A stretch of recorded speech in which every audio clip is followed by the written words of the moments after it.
সাপ কেন জিভ বার করে এবং সাপেদের জিভ চেরা হয় কেন? বন্ধুরা, এটি শুধুমাত্র একটি প্রশ্ন যে তা কিন্তু নয়, লুকিয়ে রয়েছে গভীর একটি রহস্য। এবং এই প্রশ্নের উত্তর আপনারা জানলে সাপের প্রতি আপনাদের যে ভয়, সে ভয়টা সম্পূর্ণ কেটে যাবে। তবে হ্যাঁ, বিষয়টা আপনি জানলে আমি নিশ্চিত যে আপনি নিশ্চয়ই অবাক হবেন।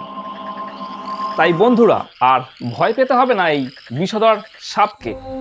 জেনে নিন সাপ আসলে কতটা দুর্বল, কতটা ভীতু এবং কতটা এরা অসহায় প্রাণী।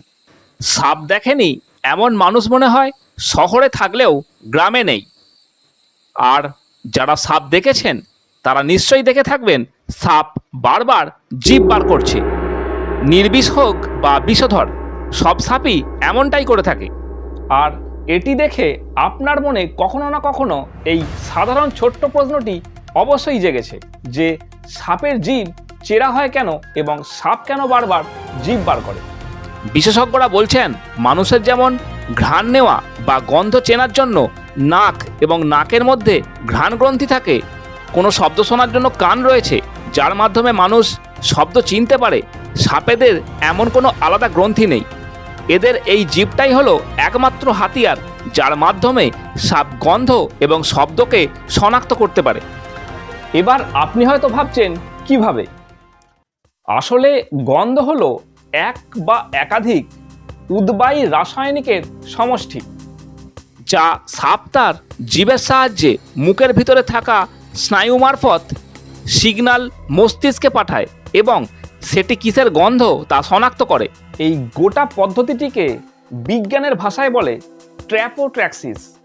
সাপের কান নেই এবং এরা চোখেও মানুষ যেমন দেখে তেমনটা দেখে না। সাপ কেমন দেখে তা নিয়ে অন্য একটি ভিডিওতে আলোচনা করব। ভিডিওটি দেখার জন্য চ্যানেলটি সাবস্ক্রাইব করে পাশে থাকা বেল আইকনটি অল করে রাখুন।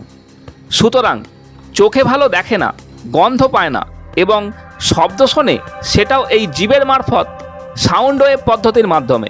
তাই নিজের পরিবেশ যাচাই করতে বা শিকার খুঁজতে, এমনকি বিপদ বুঝতে বা শত্রুর আক্রমণ থেকে নিজেকে বাঁচাতে এদের একমাত্র জিভের উপরেই নির্ভর করতে হয়।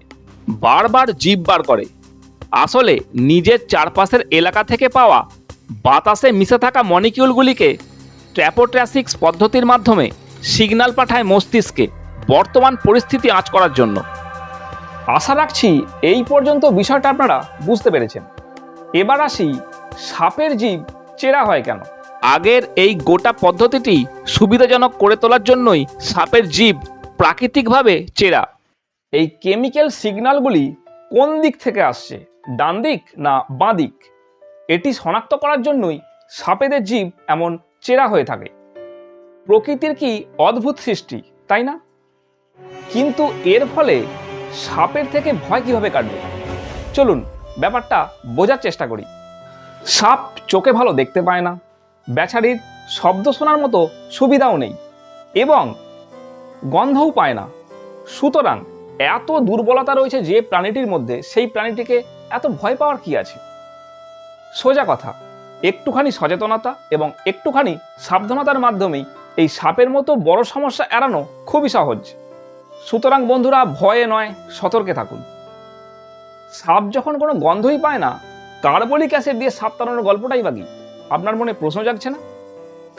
বন্ধুরা, এই প্রশ্নের উত্তর নিয়ে আগের পর্বেই আলোচনা করা হয়েছে। ভিডিওটি আপনার দেখা না হয়ে থাকলে এখানে ক্লিক করে ভিডিওটি দেখে নিতে পারেন। এবং এই ভিডিওটি আপনার ভালো লেগে থাকলে এমনই শিক্ষণীয় সচেতনতামূলক ভিডিওগুলি আপনার নিশ্চয়ই ভালো লাগবে। তাই আমাদের চ্যানেলের অন্যান্য ভিডিওগুলি দেখার অনুরোধ রইল। পরিবেশের এই ভারসাম্য রক্ষা করতে সাপের মতো ভীতু, অসহায়, দুর্বল প্রাণীটিকে বাঁচান। সকলের সুস্থতা কামনা করি। ধন্যবাদ।